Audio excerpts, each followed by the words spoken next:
स्वागत करता हूं और आज मैं चर्चा करूंगी जेपीएससी पीटी की। जैसा कि खबरें आ रही हैं, जेपीएससी पीटी बहुत जल्द वैकेंसी आने वाली है और एग्जाम्स भी आपके एक्सपेक्टेशन से बहुत जल्द होने वाले हैं। सूचना तो ये भी आ रही है कि संभवतः आपके जून लास्ट या जुलाई में ये एग्जाम हो सकते हैं। तो अब आपके पास इतने कम समय बचे हुए हैं, इस कम समय में आप जेपीएससी पीटी की तैयारी कैसे करेंगे इसके बारे में मैं बताऊंगा। साथ ही मैं बताऊंगा कि विजय स्टडी सर्किल ने इस संबंध में क्या इंतजाम किया है और किस तरह से आपकी क्लासेस होंगे, इसकी भी मैं जानकारी आपको दूंगा। जेपीएससी पीटी में मान लीजिए कि मैं एक आपको एग्जाम्पल देना चाहता हूं, एक टॉपिक मैं लेता हूं, मॉडर्न हिस्ट्री की टॉपिक है। आप ध्यान रखें, डॉक्ट्रिन ऑफ लैप्स, राज्य हड़प नीति। राज्य हड़प नीति आपने पढ़ा होगा कि ये डलहौजी की नीति है, राज्य हड़प नीति। अब कैसे हम तैयारी करेंगे, इस वीडियो में संक्षिप्त रूप से मैं बताऊंगा कि तैयारी किस तरह से करनी चाहिए। तो टॉपिक का एक्सप्लेनेशन देते हुए मैं बताऊंगा कि कैसे आप तैयारी करें। अब देखिए, सबसे पहले हमें यह देखना चाहिए कि डॉक्ट्रिन ऑफ लैप्स से किस तरह के क्वेश्चंस पूछे गए।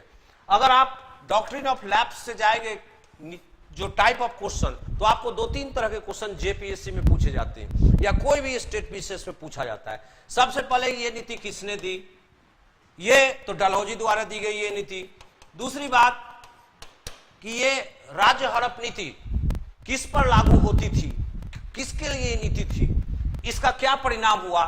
तो अगर इन बातों को हम ध्यान रखें कि ये राज्य हड़प नीति किस पर लागू होती थी, तो यहां पर यह था कि जिनका कोई उत्तराधिकार नहीं होता था, कोई भी उत्तराधिकार मतलब सक्सेसर नहीं थे, उनके राज्य पर यह लागू होता था। उसको राज्य नहीं कहेंगे, रियासत थे उस समय।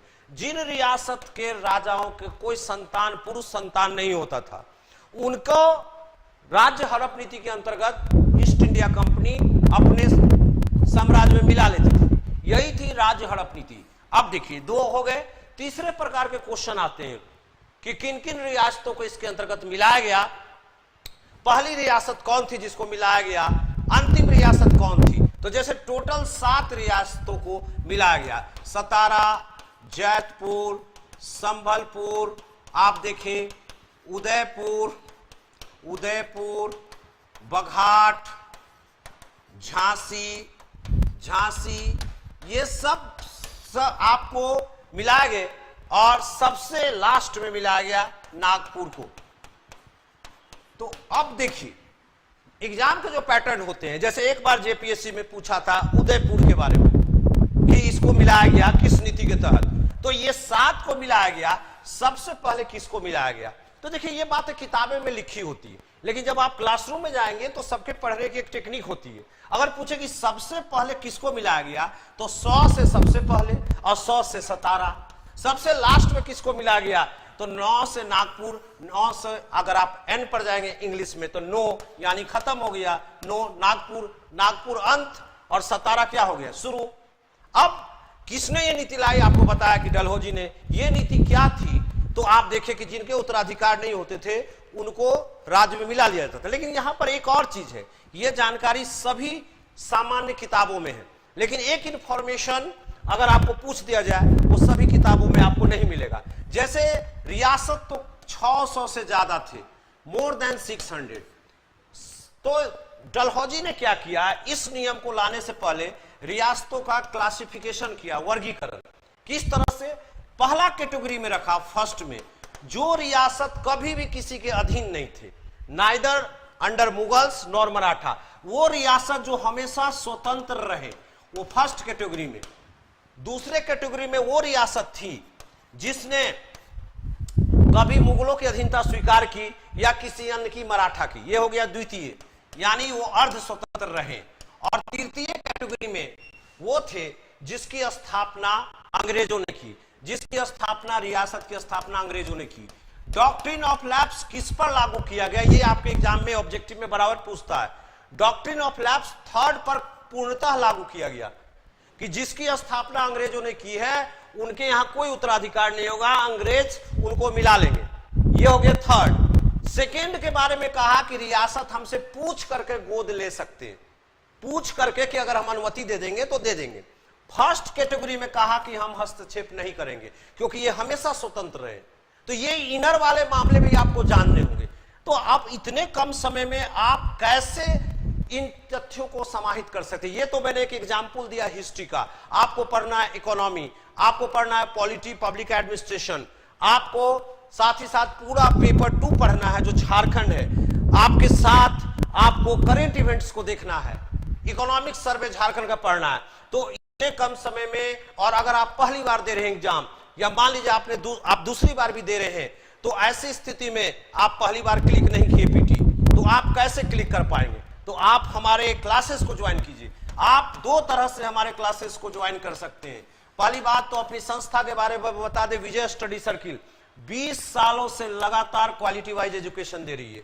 ये जेपीएससी का एक पर्याय हो चुकी है विजय स्टडी सर्किल, और स्टूडेंट्स विजय स्टडी सर्किल के बारे में अच्छी तरह जानते हैं। आप अगर नए हैं, शायद आपको जानकारी ना हो, तो मैं बता दूं कि 2002 से विजय स्टडी सर्किल है, और यहां पर आप 2 तरह से क्लासेस में जुड़ सकते हैं। झारखंडी स्टूडेंट्स भारत के कोने कोने में हैं, और वो कोने कोने में हमसे जुड़े हुए हैं। हजारों छात्र हमसे ऑनलाइन क्लासेस के थ्रू जुड़े हुए हैं। ऑनलाइन क्लासेस भी 2 तरह से, एक तो आप क्लासरूम से लाइव उस क्लास को देख सकते हैं, किसी कारण अगर आप मिस कर गए तो उसकी रिकॉर्डिंग 24 घंटे के अंदर आपको उपलब्ध होती है, जो लगातार जितनी बार चाहे आप इस क्लास को देख सकते हैं। इसके अलावा आपके पास अगर ऑप्शन है, अगर आप हमारे रांची या हजारीबाग सेंटर पर जा सकते हैं, तो ये ऑफलाइन क्लासेस हमारी यहां चलती है, उसको भी देख सकते हैं। जो हमारे ऑफलाइन क्लासेस में आते हैं उनको ऑटोमेटिक ऑनलाइन की फैसिलिटी मिलती है, यानी किसी दिन अगर आपकी क्लास मिस हो गई तो आप घर से वो लाइव देख सकते हैं, और 24 घंटे के बाद वो रिकॉर्डिंग भी आप देख सकते हैं। तो इतनी जबरदस्त ऑनलाइन और ऑफलाइन हमारी सेटिंग है। प्लस यहाँ के जो फैकल्टी मेंबर्स हैं, सारे अनुभवी, जो झारखंड के, बिहार के सारे अनुभवी फैकल्टी मेंबर्स हमारे साथ जुड़े हुए हैं, और स्टूडेंट्स जो हमारे पास फाइनली सेलेक्ट होते हैं वो जबरदस्त हमारे यहाँ की रिजल्ट भी होती है। तो इसका लाभ आप उठाएं और आप हमारे इन क्लासेस को ज्वाइन करें। इन क्लासेस को अगर आप ज्वाइन करेंगे तो आपको इसी तरह से टेक्निक बताई जाएगी कि कम समय में किस तरह से, कम मेहनत से आप पूरी तरह से पीटी को क्रैक कर सकते हैं। जेपीएससी पीटी के लिए पूरी तरह से ये डिवोटेड क्लास है। तो आप हमारे जो है नंबर्स पर संपर्क करें, जो हमारी जो नंबर है, जो कॉन्टेक्ट नंबर है, वो आप इस पर 7004468258 पर संपर्क करें। आप हमारे वेबसाइट www.vijaystudycircle.com पर ज्वाइन करें, और जल्द से जल्द ज्वाइन करें। बैचेस हमारी शुरू हो चुकी है, कुछ शुरू होने वाली है, तो आप मिस ना करें, और जेपीएससी पीटी के लिए पूरी तरह से हमारे साथ जो है मिलकर तैयारी करें। All the best for your exam, और हम उम्मीद करते हैं कि आप हमसे अवश्य जुड़ेंगे। Thank you.